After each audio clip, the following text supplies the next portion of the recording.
صحابہ کرام رضواناللہ علیہ اجمعین قدم مبارک کو چوم کر دامن مصطفیٰ صلی اللہ علیہ وآلہ وسلم سے لپٹ گئے اور کہا کہ آپ صلی اللہ علیہ وآلہ وسلم سر مبارک اٹھائیے اور حجرے میں تشریف لے چلیں۔ شہر مدینہ ویران ہو گیا ہے۔ شمع رسالت کے پروانے رو رو کر بے حال ہو گئے۔ مدینہ میں واویلا چھا گیا، لوگوں نے کھانا پینا چھوڑ دیا اور اہل بیت بہت پریشان ہیں، مگر رحمت عالم صلی اللہ علیہ وسلم دنیا و معافی سے بے نیاز ہو کر امت کے غم میں زار و قطع رو رہے ہیں اور دعائیں مغفرت میں مصروف ہیں۔ جب صحابہ کرام رضوان اللہ علیہ اجمعین تمام تر کوششیں کر کے ناکام ہو گئے تو صحابہ کرام رضوان اللہ علیہ اجمعین خاتون جنت حضرت فاطمہ الزہرا کی بارگاہ میں حاضر ہوئے اور عرض کیا گیا، اے خاتون جنت، ہم نے سرکار مدینہ کا پتہ لگا لیا ہے، وہ فلاں پہاڑ میں ہیں اور آپ امت کے غم میں رو رہے ہیں، لیکن تمام تر کوششوں کے باوجود سرکار دو عالم صلی اللہ علیہ وسلم سجدے سے سر انور نہیں اٹھا رہے۔ خدا را تشریف لے چلیے، ممکن ہے کہ آپ کی وجہ سے سرکار دو عالم صلی اللہ علیہ وسلم سر مبارک اٹھا لے اور ہماری بے قرار دنیا کو اطمینان حاصل ہو جائے۔ حضرت سیدہ فاطمہ الزہرا رضی اللہ تعالیٰ عنہ نے جسم عطر کو چادر سے چھپایا اور آقا کائنات صلی اللہ علیہ وآلہ وسلم کی بارگاہ میں پہنچ کر التجا کرنے لگی کہ ابا جان، آپ سجدے سے سر انور اٹھا لیجئے اور مدینہ تشریف لے چلیے۔ آپ کی جدائی سے مدینے والوں کا برا حال ہو گیا ہے، ہر طرف طوفان برپا ہے، آپ کے نہ ہونے سے ہر دل بے قرار ہے اور ہر آنکھ اشک بار ہے۔ حسنین کریمین آپ کی شفقت نہ پا کر تڑپ رہے ہیں، لیکن آپ بار بار رب حبل امتی، رب حبل امتی کی صدائیں بلند کر رہے تھے اور سجدے سے سر مبارک نہ اٹھایا۔ بالآخر سیدہ فاطمہ الزہرا رضی اللہ تعالیٰ عنہ نے اپنی پیشانی مبارک سے مل کر عرض کیا، ابا جان، دامن صبر چھوٹنے والا ہے، اب تو سر اقدس صلی اللہ علیہ وسلم اٹھائیے، ورنہ فاطمہ قیامت تک ایسا سجدہ کرے گی کہ سر نہیں اٹھائے گی۔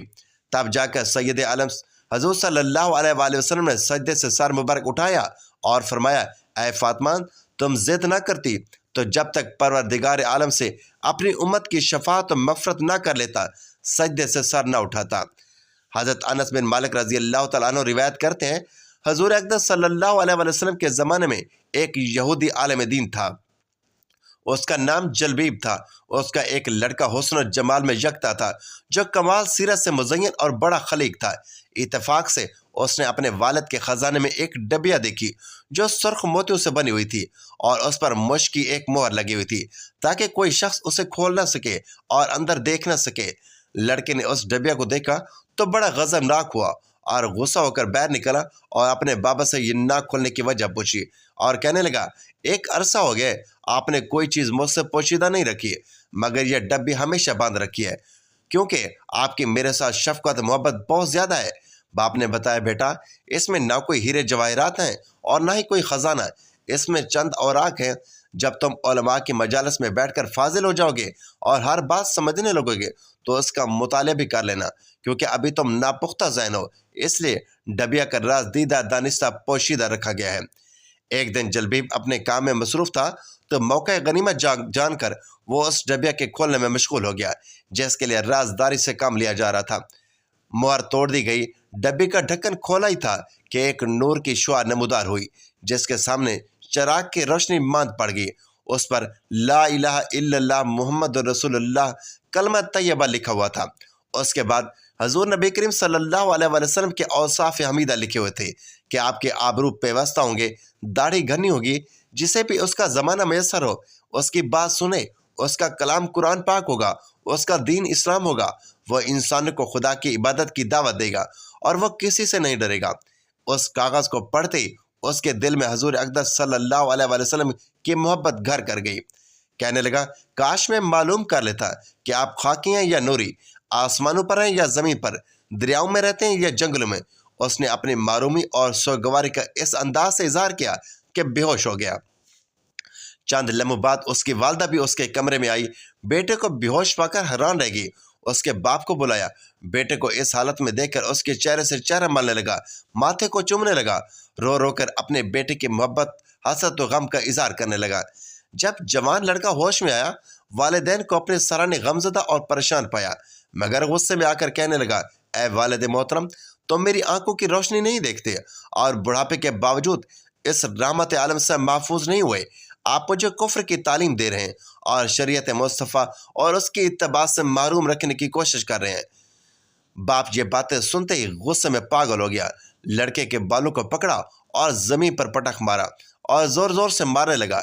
جب اس کا ظلم حد سے بڑھ گیا تو حی بن اخطب اس کی سفارش کے لیے آئے۔ انہوں نے دیکھا کہ باپ بیٹے کو ایذا دینے میں پاگل ہوا جا رہا ہے۔ انہوں نے اس سے زبردستی منع کیا، مگر وہ کسی حال میں بھی بچے کو سزا دینے سے نہ روک رہا تھا۔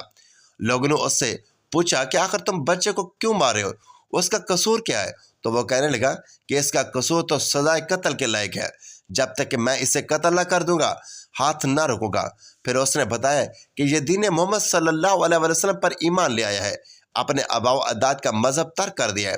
ان لوگوں نے بھی اس بچے کو نصیحت کرنا شروع کیا اور کہا بیٹا تم لوگ تو ہم سے دین کی تعلیم حاصل کرتے ہیں، لوگ ہماری اتباع کرتے ہیں، لیکن تم محمد صلی اللہ علیہ وسلم کی اتباع میں لگے ہو، اسے چھوڑ دو اور اپنے سب کا دین پر قائم رہو۔ لڑکا کہنے لگا میں نے سوچ بچار کرنے کے بعد ان وہمی اور فرسودہ دینوں کو ترک کر دیا ہے اور محمد صلی اللہ علیہ وسلم کے صراط مستقیم کو اختیار کر لیا ہے۔ ان سب نے لڑکے کو الٹی سیدھی نصیحت کی، مگر وہ اپنے نیک ارادے پر ڈٹا رہا۔ ان یہودی مشائخ نے کہا کیونکہ یہ لڑکا ناز و نخرے کا پلا ہوا ہے، زندگی کے مصائب اور تکالیف کا احساس نہیں رکھتا، اور یہی وجہ ہے کہ یہ نصیحت کی طرف توجہ نہیں دیتا، اسے اپنے ہاتھ پر چھوڑ دینا چاہیے، اور اب ضروری ہے کہ اس سے آسان زندگی سے ہٹا کر محنت و مشقت کی زندگی کا خودکار بنایا جائے، تاکہ ان سختیوں سے تنگ آ کر دین محمدی سے توبہ کر لے اور پھر اسی عیش و سکون کی زندگی کو حاصل کرنے کے لیے سب کا دین پر واپس آ جائے۔ جلبیب نے کہا تمہارے نزدیک اس کو سخت اذیت سے گزارا جائے، یہ نرم و نازک کپڑے اتار کر ٹاٹ پہنا دوں، ایک تاخانے میں بند کر دوں، 3 دن کے بعد ایک جو کی روٹی اور پانی کا ایک پیالہ دیا جائے، تاکہ ناز و نعمت یاد آئے تو فریاد کرے کہ مجھے اس مصیبت سے نجات دلائی جائے۔ یعنی جلبیب نے ان لوگوں کو نصیحت پر عمل کرتے ہوئے اس مظلوم کو ایک کمرے میں بند کر دیا، کیونکہ اسے جو کی روٹی اور پانی کی عادت نہ تھی۔ سخت پریشان ہوا، ان کی وجہ سے روتا رہتا تھا۔ ایک دن باپ نے دیکھا تو کہا کیا تم اپنے دین پر قائم ہو یا نہیں، اور دین محمدی صلی اللہ علیہ وسلم سے باز آتے ہو یا نہیں؟ بیٹے نے کہا اے میرے باپ، میرے رونے دھونے کی وجہ بے لطفی اور پانی کی کمی کی وجہ سے نہیں، بلکہ مجھے تو دیدار مصطفیٰ صلی اللہ علیہ وسلم کا اشتیاق ہے۔ اس کے باپ نے پھر کہا جب تک دین محمدی سے توبہ نہ کرو گے تمہیں اس عذاب سے نجات نہیں ملے گی۔ لڑکے نے کہا خدا کی قسم، محمد صلی اللہ علیہ وسلم کی محبت جس طرح میرے دل میں گھر کر گئی ہے اس سے توبہ نہیں کی جا سکتی، بے شک آپ مجھے جان سے کیوں نہ مار دیں۔ حضرت سیدنا ابو ذر غفاری رضی اللہ تعالیٰ عنہ سے روایت ہے کہ نور کے پیکر تمام نبیوں کے سردار سرور کونین حضرت محمد صلی اللہ علیہ وسلم نے فرمایا رب تعالیٰ کا ارشاد ہے اے میرے بندوں، میں نے ظلم کرنے کو اپنے آپ پر حرام کر دیا ہے اور اسے تمہارے درمیان بھی حرام کر دیا ہے، لہٰذا ایک دوسرے پر ظلم نہ کیا کرو۔ اے میرے بندو، تم سب گمراہ ہو مگر جسے میں نے ہدایت دی، مجھ سے ہدایت چاہو میں تمہیں ہدایت دوں گا۔ اے میرے بندو، تم سب بھوکے ہو مگر جسے میں نے کھلایا تو مجھ سے کھانا طلب کرو میں تمہیں کھلاؤں گا۔ اے میرے بندو، تم سب بے لباس ہو مگر جیسے میں نے کپڑے پہنائے تو مجھ سے لباس طلب کرو میں تمہیں لباس عطا کروں گا۔ اے میرے بندو، تم دن رات گناہ کرتے ہو اور میں تمہارے گناہوں کو بخش دیتا ہوں، تم مجھ سے بخشش مانگو میں تمہیں بخش دوں گا۔ اے میرے بندو، تم میرے نقصان کو نہیں پہنچ سکتے کہ مجھے نقصان پہنچاؤ، اور نہ میرے نفع تک تمہاری رسائی ہے کہ مجھے نفع پہنچا سکو۔ اے میرے بندو، اگر تمہارے اگلے پچھلے اور تمہارے جن انس تم میں سے کسی ایک متقی پرہیزگار کی طرح ہو جائے تو بھی میری سلطنت میں کچھ اضافہ نہ ہوگا۔ اے میرے بندو، اگر تمہارے اگلے پچھلے تمہارے جن انس تم میں سے سب سے زیادہ گناہ گار شخص کی طرح فاسق فاجر ہو جائے تو بھی میرے میں کوئی کمی نہ ہوگی۔ اے میرے بندو، اگر تمہارے اگلے پچھلے جن و انس کسی ایک مکان میں یکجا ہو کر مجھ سے سوال کریں اور میں ہر انسان کا سوال پورا فرما دوں تو وہ بھی میرے خزانے میں کچھ کمی نہ آئے گی مگر اتنی کہ جیسے کسی سوئی کو سمندر میں ڈال دیا جائے تو وہ جتنی کمی کرتی ہے۔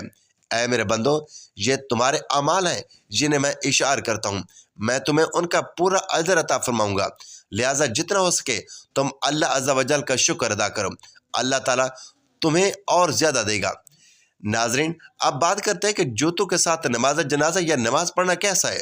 سیدہ عائشہ رضی اللہ تعالی عنہ سے روایت ہے کہ نبی کریم صلی اللہ علیہ وآلہ وسلم جوتوں میں نماز پڑھتے تھے، یعنی جوتے پہن کر نماز پڑھی جا سکتی ہے، لیکن جو اس دور کے جوتے تھے نہ وہ آج بھی ہمارے عرب کے بدو پہنتے ہیں۔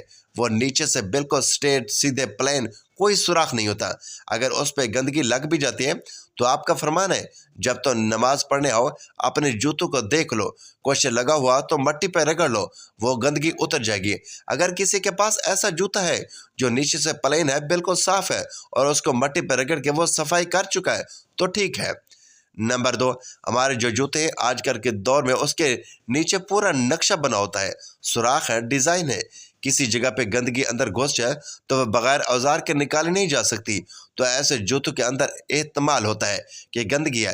پھر وہ جو مسجد تھی رسول اللہ صلی اللہ علیہ وسلم کی، وہ کچی تھی، کارپیٹ قالین نہیں تھے، کچی مسجد تھی، اور صحابہ کرام کچی مسجد میں آ کے نماز پڑھا کرتے تھے۔ آج کوئی ایسی جگہ پہ نماز پڑھتا ہے جو اوپن ایریا ہے اور وہاں پہ کچی جگہ ہے، لہٰذا جوتوں سمیت نماز پڑھنی ٹھیک ہے، سنت عمل ہے، کوئی حرج نہیں ہے۔